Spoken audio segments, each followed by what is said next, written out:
une nouvelle façon de voyager.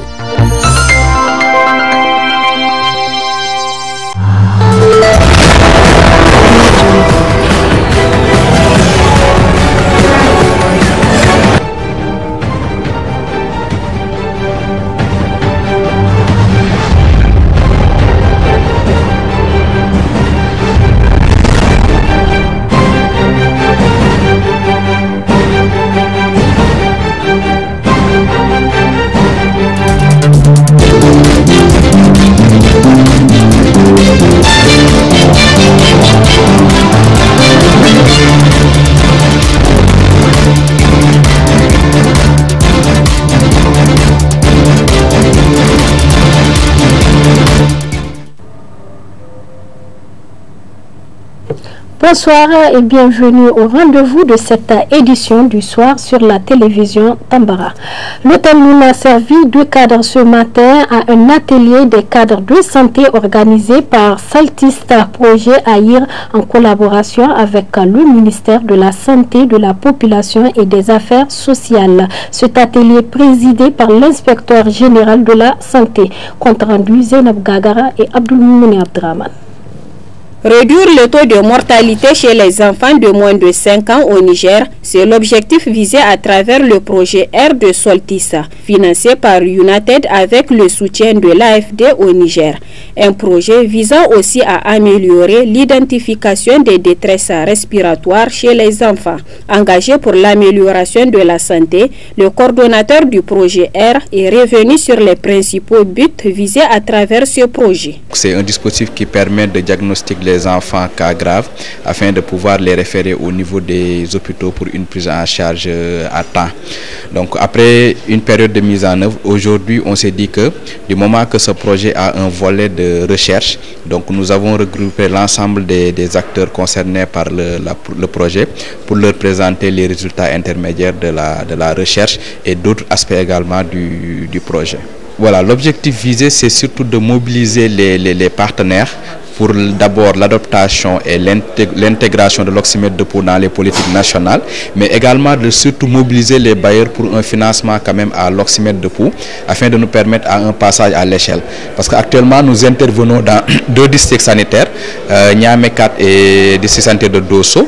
Donc là, il nous faut quand même mobiliser des ressources afin de pouvoir étendre l'intervention dans d'autres districts, voire même dans d'autres régions. C'est pour cela que nous, aujourd'hui, nous partageons les résultats pour montrer encore une fois l'acceptabilité de cette stratégie, mais aussi son impact sur la santé infantile. À cette occasion, l'inspecteur général de la santé publique, IGS, a à sa juste valeur félicité l'initiative de Soltis à travers le projet R. Mais les défis sont énormes quand on voit les morbidités et les mortalités dont les enfants sont victimes. Alors qu'il y ait des opportunités, n'est-ce pas, d'introduire des interventions à haut impact pour améliorer les conditions de prise en charge des enfants afin de contribuer à l'action de morbidité. C'est une chose la bienvenue au sein des pays qui organisent cette intervention en général et au Niger. Au nom de M. le ministre de la Santé publique,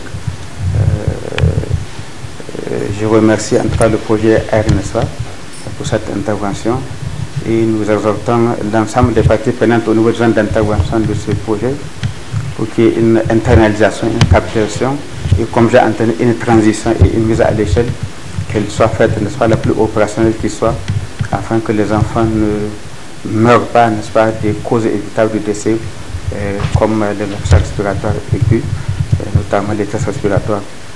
Allah facilite, n'est-ce pas, notre rencontre et que nous puissions vraiment contribuer, chacun en ce qui le concerne, n'est-ce pas, à cette œuvre qui est salvatrice et sanitaire, en tout cas, pour les enfants du Niger et pour les mères également, et faciliter la promotion de la santé de l'enfant et du nouveau-né.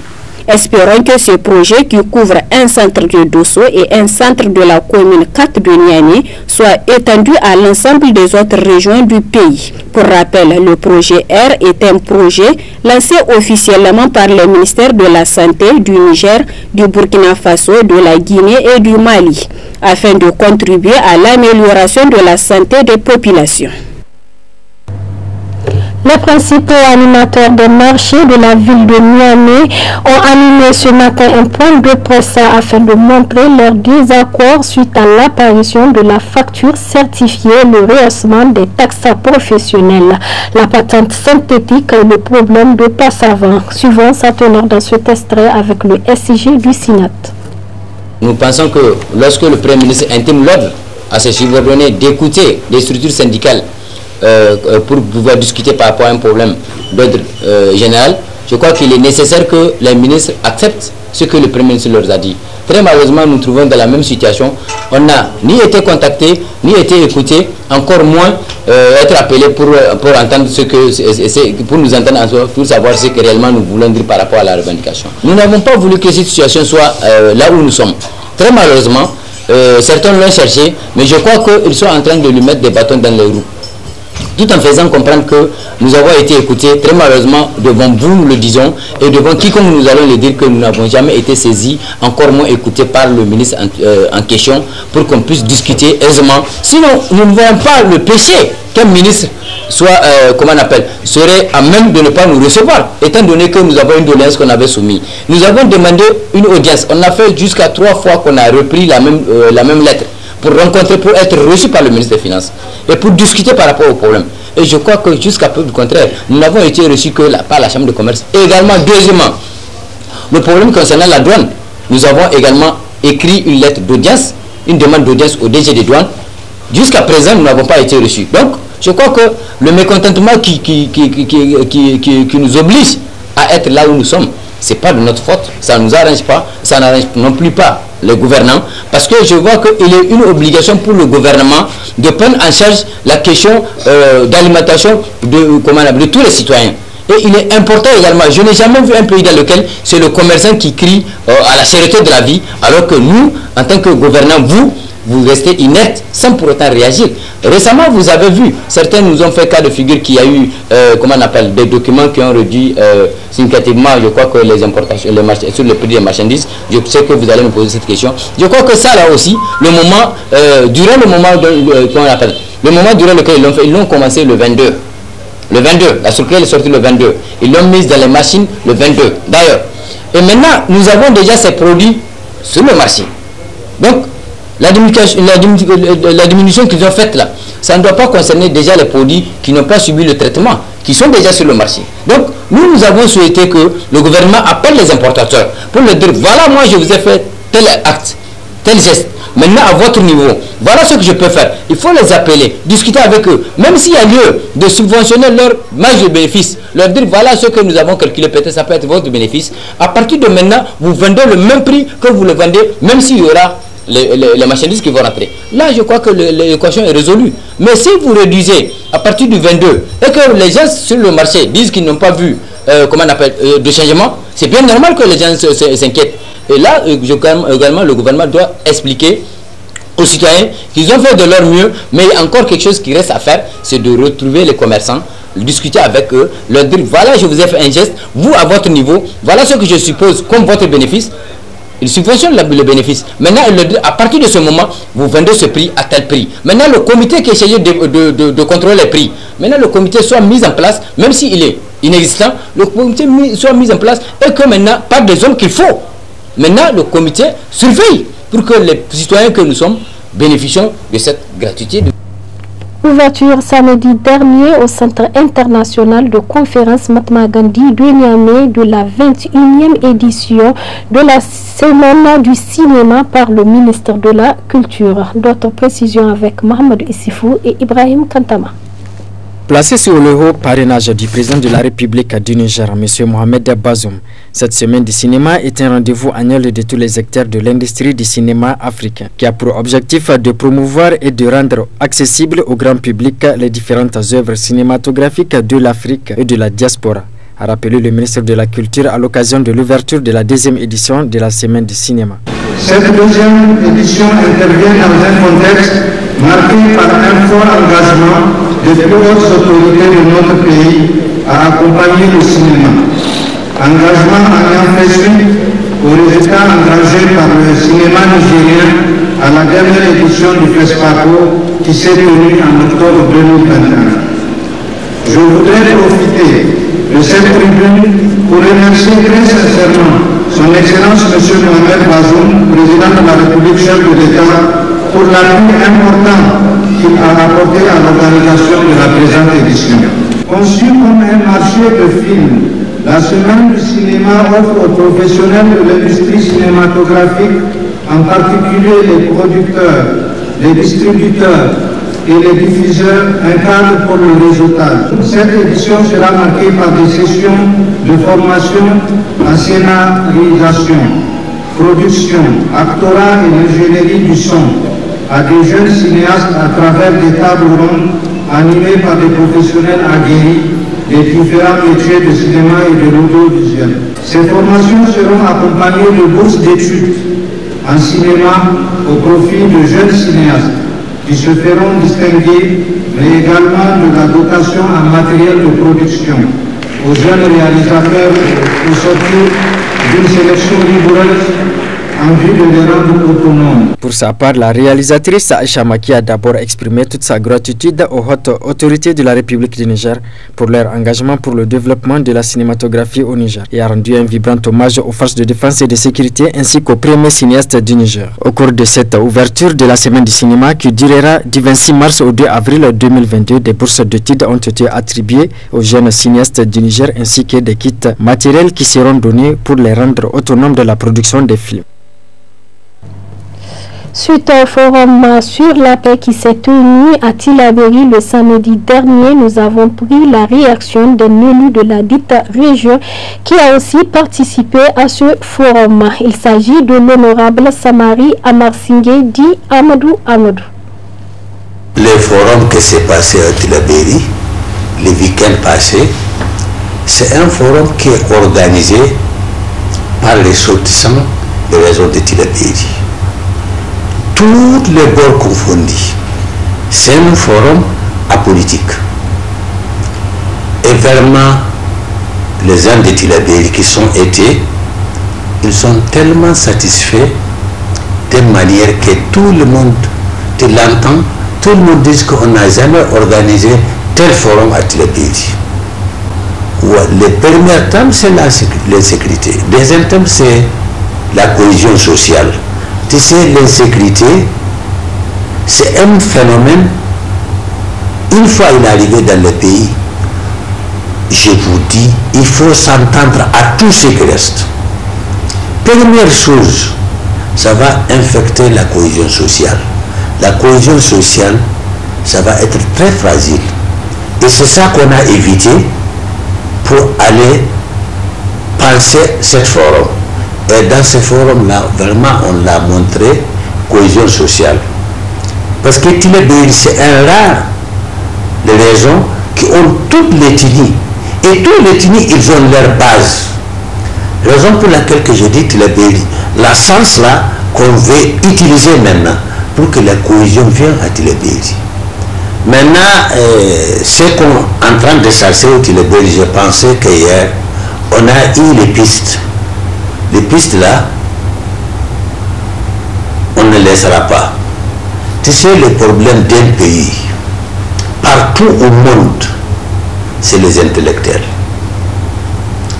Si les intellectuels, ils ont réuni et entendu, je vous dis, tout le reste vont venir. Et c'est ça qu'on a vu avant-hier au Tillabéri. Les professeurs seulement, moi j'ai compté quelqu'un qui veut parler jusqu'aux 4 professeurs. 4 professeurs dans une réunion. Ça, cette réunion, moi j'ai participé à la réunion, le temps de continuer jusqu'aujourd'hui. Mais une réunion de localité qui se réunit les 4 professeurs, ce n'est pas facile. Docteur, nous ne parlons même pas. Les docteurs qui disent docteur, on peut prendre à s'appeler. Donc vraiment, Dieu merci, les chefs traditionnels, tous ils sont là. Les représentants des villages, ils sont là. Donc je veux dire, en général, tout le monde est là. En tout cas, tout le pays est là. Les femmes et les hommes, et les jeunesses. Quand les jeunesses sont acceptées, les femmes sont acceptées, Vraiment, je pense que les choses, bientôt, ça va marcher. Dans la nuit du vendredi 25 au samedi 26 mars 2022, un premier vol affrété par le gouvernement nigérien à bord duquel on comptait plus de 500 personnes sans abri arrivées à Dakar a quitté pour atterrir à Niamey à environ 1h du matin. C'est le ministère de l'Intérieur qui les a accueillis au pied de la passerelle. Suivons sa réaction. Chaya, une migrante de retour qui a atteint désormais son objectif d'exercer en tant que commerçante. Après 3 ans d'immigration, elle est aujourd'hui économiquement indépendante et s'approvisionne au Nigeria de divers produits qu'elle met à la disposition de sa commune. Moi, je suis partie et j'ai exercé les travaux domestiques chez les Arabes. Mon objectif est atteint. Le président de la République a instruit le premier ministre chef du gouvernement pour que toutes les dispositions soient prises pour que ces compatriotes soient rapidement ramenés au pays, rapatriés au pays. Et ces choses faites aujourd'hui, vous venez d'assister à l'arrivée de la première vague. Il y a une mission exploratoire qui est allée d'abord à Dakar, que le gouvernement a envoyé, et qui est allé à Dakar pour préparer nos camarades, les regrouper avec la collaboration des autorités sénégalaises et que nous saluons donc au passage, et ce qui a permis donc d'organiser ces vols. Donc le premier vient d'arriver, un second va arriver également demain matin ou dans l'après-midi. Et nous pensons que c'est du devoir du gouvernement de faire cela, de ramener nos compatriotes, parce que ce n'est pas une image, ce n'est pas l'image que reflète notre pays. Vous savez, aujourd'hui, à travers ce phénomène, l'image de notre pays est traînée dans la boue. Donc voilà pourquoi le gouvernement veut prendre ce phénomène à bras le corps, parce que nous savons que ce n'est pas la misère qui est à la base, comme les gens veulent le faire croire, à la base donc de ce phénomène, mais c'est plutôt des réseaux mafieux organisés qui procèdent à la traite donc de ces êtres humains, au trafic donc de ces êtres humains, parce que tout simplement eux retrouvent leur compte.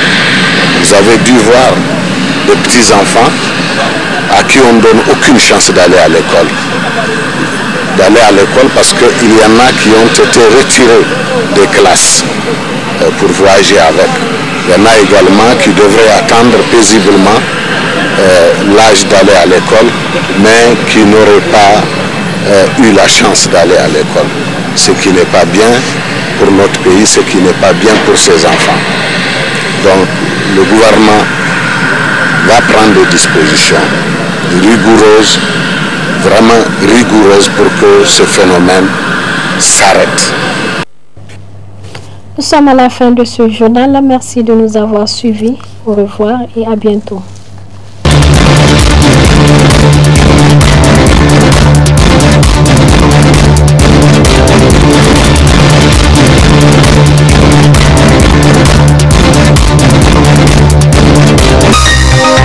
Ce journal vous a été présenté par STM Transport Voyageurs. Une nouvelle façon de voyager.